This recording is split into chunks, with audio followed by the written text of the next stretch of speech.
Welcome back, and in this demo lesson I'm going to step you through how to create an AWS account. This might seem simple, but it's important that we start off with the same best practice foundation. In the real world, most businesses and projects will use more than one AWS account. So rather than teaching you using sandbox accounts or using a single AWS account, you're going to create a few accounts that you'll use as you move through the course. Now later in the course you're going to link these together using AWS organizations as you start to learn about multi-account management. For now though, we're going to start with a single account, and before we get started with this, I want to show you visually what you're going to be creating over the first part of the course. Within the first part of the course, you'll be using two AWS accounts. Now, if you've done any of my other AWS courses already, this might seem familiar because I use the same structure in all my courses. You can either continue to use the existing structure if you're still within the free tier period, or create a brand new set of accounts. If this is the first course of mine that you're using, then please do create new accounts. Don't use your existing AWS accounts, don't use sandbox accounts, and I would generally recommend against using accounts provided by an employer. Using real AWS accounts is the first step to learning how to use AWS effectively in the real world. Now, the first account that you'll be creating is the account that you're going to be logging into, and we're going to start by referring to this as the general AWS account. Later in the course, when you start using AWS organizations and learn about multi-account management, you're going to hear me refer to this as the management AWS account. Just know that the management account and the general account are the same thing. We're referring to this first AWS account that you're going to create. So this will be the first account that you'll create, and as you know by now, when you create an AWS account, an account root user is created along with it. And it's this account root user that you'll initially log into this general AWS account with. Remember, the account root user is specific to this one particular account, so this account root user has full control of the general AWS account. Once you've created this AWS account, you're going to secure it, and this is done by adding multi-factor authentication, also known as MFA, onto the account root user. Now, historically, this was a physical device which generated a code which changed periodically, but you can also use an application on your phone or tablet. The idea is that a physical or virtual MFA is associated with the account root user. Then, instead of just needing a username or password to log in, which can be leaked, now you also need a one-time code which is generated by the MFA device or application, and this means it's much more secure. You're also going to be configuring a budget, because while the course is going to be as much within the free tier as possible, if you do leave anything running, this might have a cost and will want you to be notified as soon as possible, so a budget helps protect against any unintended costs. Now, we also want to avoid using the account root user as much as possible because you can't restrict it, and because there's only one of them per AWS account. Now, because of this, it's best practice to create IAM identities within your AWS accounts, and so you're going to create an IAM identity, an IAM user, within the general AWS account called IAM admin. Now, this is just a normal IAM user which you're going to give administrator permissions over the general AWS account, and this is the identity that you're going to be using for the remainder of the course when you're interacting with the general AWS account. Once you've fully created and configured the general account, you're going to repeat that process to create a second one, which we're going to refer to as the production AWS account. So this is a brand new AWS account with a brand new account root user and a brand new IAM identity within that account, also called IAM admin. Now, this will be the starting structure that you're going to be using throughout the course. Before we get started though, I promise you a trick to make creating multiple AWS accounts easier, and that's what I want to talk about next. Now, this is a feature that I know 100% works with Gmail. It may work with other email providers, but I can only guarantee Gmail at this point. When you're creating AWS accounts, you should view them as disposable, and you should create as many of them as you need. You already know why, because they're containers and they isolate things inside the AWS account. It's actually better to create a new AWS account structure for every course that you do because it keeps things isolated and safe and secure.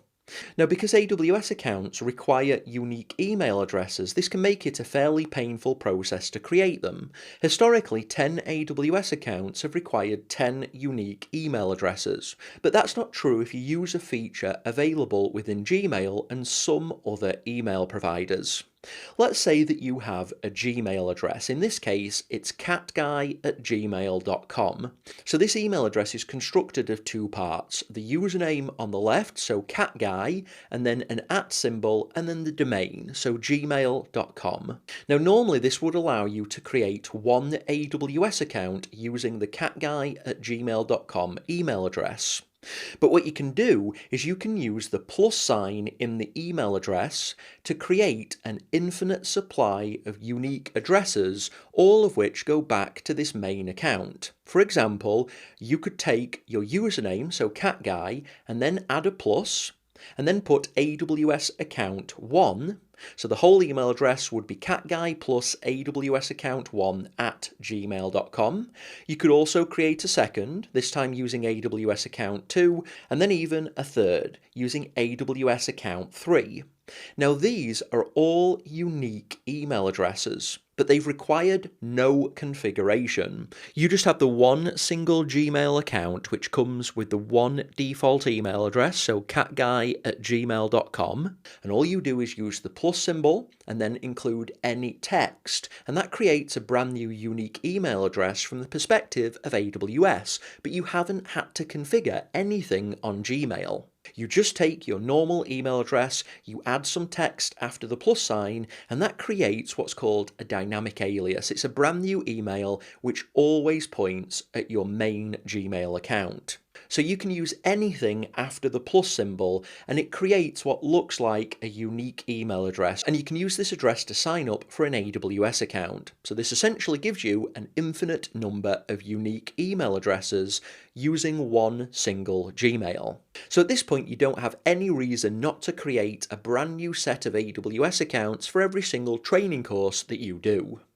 Now let's switch over to the console and get started creating the first AWS account, so the general AWS account. Okay, so now I've moved across to my web browser, and to create an AWS account, you're going to need a few things. You'll need an email address for the account root user of that account, and remember what I've just talked about on the previous screen, how you can create an infinite number of unique emails to use. You'll also need to choose an AWS account name, and this is important because it will help you identify the account. You'll need to set a unique password for this account root user. You'll need billing information to add to the account. Now the account does come with a free tier allocation, so you won't be billed against this billing method unless you actually incur charges, and I'll be teaching you throughout this course how you can keep track of any charges on your AWS account, and the course itself, where possible, will be within the free tier. In addition to this, you'll need to verify your identity, and you'll also need to choose a support plan, even if that plan is the free one. So to get started, we need to go ahead and enter the email address for this AWS account. Now remember, this is the general AWS account, so you need to pick an email which makes sense to you for the general account. I'm going to go ahead and use this format, so Adrian and then a plus, and then training AWS general at cantril.io, and this uses Gmail. You'll need to pick something that makes sense to you and is unique to you, because this email address needs to be unique, and you do need to be able to receive emails to this address.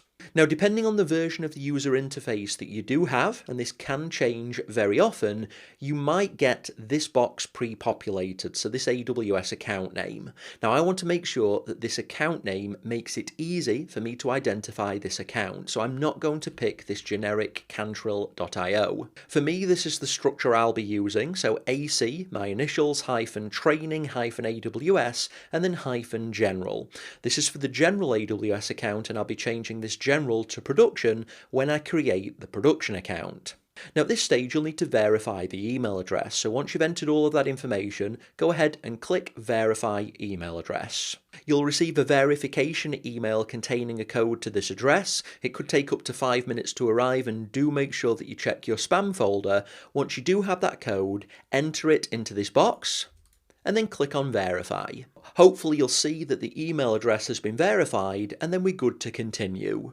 And it's at this point that you'll need to pick a suitably strong password for the account root user of this account. Now I recommend using a password manager to generate a strong password. So go ahead and do that, enter that same password into both boxes, and then click on Continue.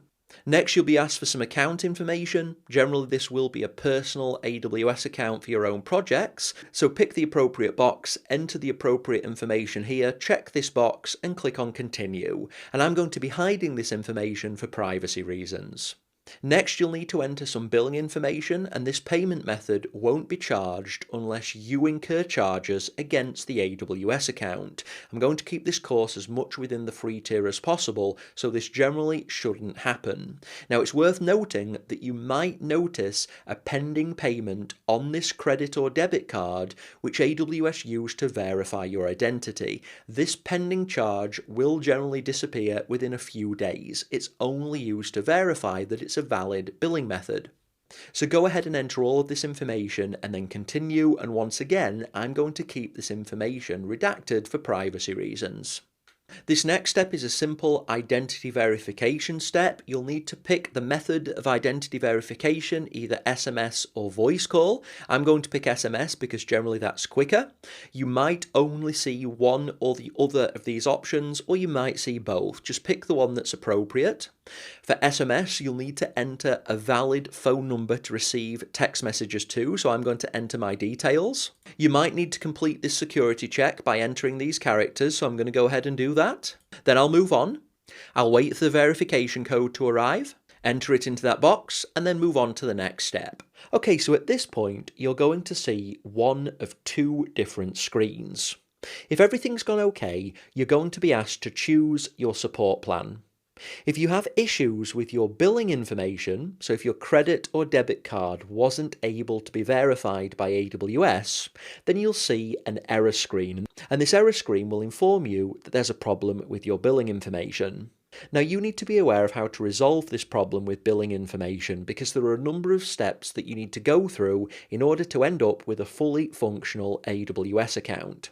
So next in this video, I'm going to show you how you can resolve issues with your billing information. If you don't have any issues, then you just need to wait, finish watching all of the next set of steps until this video gets to the page where you can choose your support plan, and then you can continue.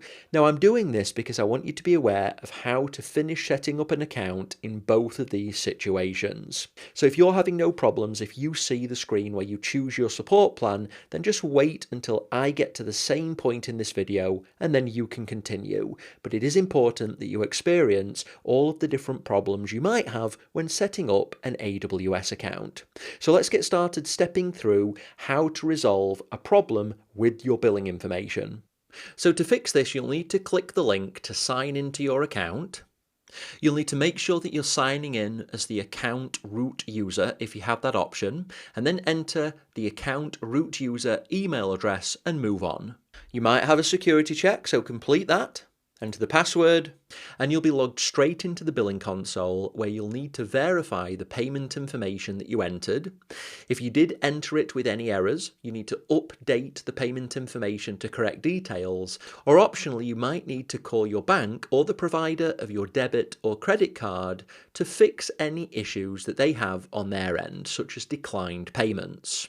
Once that's fixed and the payment method has been updated, we can move on. So once we've corrected our billing information or contacted our card issuer to resolve any other problems, the next step is to encourage AWS to verify those billing details. Now the way that we can do that is to click in the services box at the top and type EC2 and then open that in a new tab. And it will probably give you an indication that the AWS account might not be fully activated. The first thing to do is to click on this first option to complete the account setup process, and this is likely to take you to the screen where you have to pick a support plan. Make sure the free support plan is selected and then complete the sign up process. Then move back to the AWS Management Console by clicking this button, and then try that same process again. So click in the search box at the top, type EC2 and open that in a new tab. Now if you see this message again, what should be happening in the background is AWS are performing a verification on your billing method. Now this could take several minutes, and I find a way to encourage this process is to click on the link that says verify your credit card information. So if you go ahead and do that, either click the link or open it in a new tab, it will take you to the billing console. In the background, what you should find is that you get an email from AWS telling you that your account has been fully set up. And to make sure the account is fully activated, if we click in the search box at the top, type EC2 and then open that in a brand new tab, at this point you should now see the EC2 console with no errors. And that means you've corrected the earlier problems with your billing method, and you can now move back to the main AWS console. Now, if you didn't have any problems with your billing method during the setup process of your AWS account, then this is what you should see on your screen. At this point, you'll need to pick the support plan to use. For training accounts, we default to using the basic support plan, which is free, and this will provide just enough support for any account or billing issues.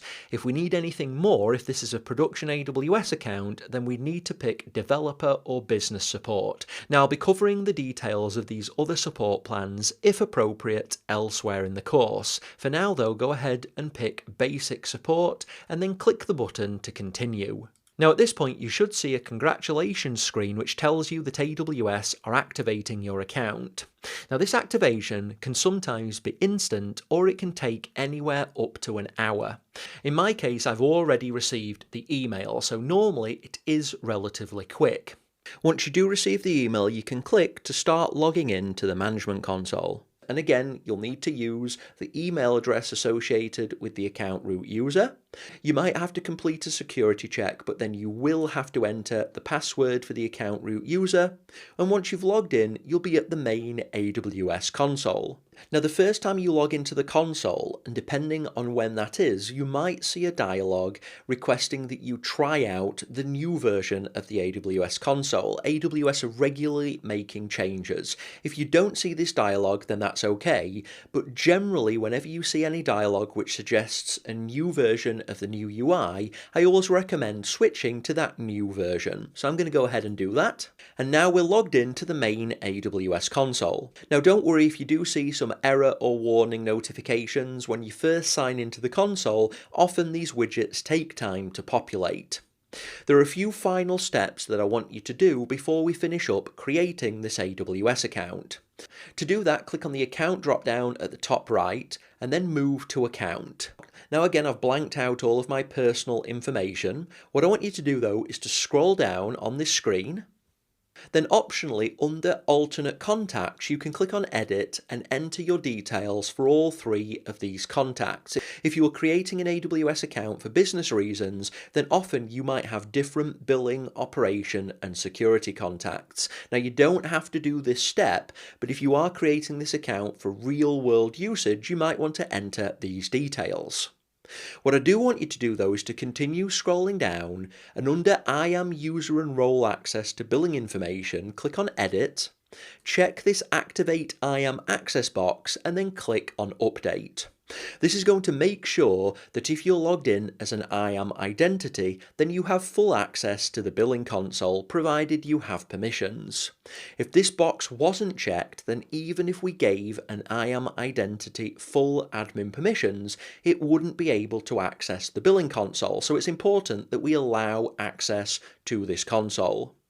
Now at this point that's everything that you need to do in this creating an AWS account video, so move back to the console, and one last thing I want to mention is throughout this course, whenever you're interacting with AWS, generally I'll want you to be in the Northern Virginia region. Now what region is selected by default depends on where you're logging into AWS from, and this region selection does have the tendency to change, so generally as you're working through any of my courses, continually verify that if the region is selected, it does say US East 1. If it says anything like global, that's okay, but if it displays a region, make sure that it's US East 1, and if it's not, go ahead and change it back to Northern Virginia. At this point though, that's everything I wanted to cover. You've completed the account setup of the general AWS account. So go ahead and complete this video, and when you're ready, I'll look forward to you joining me in the next.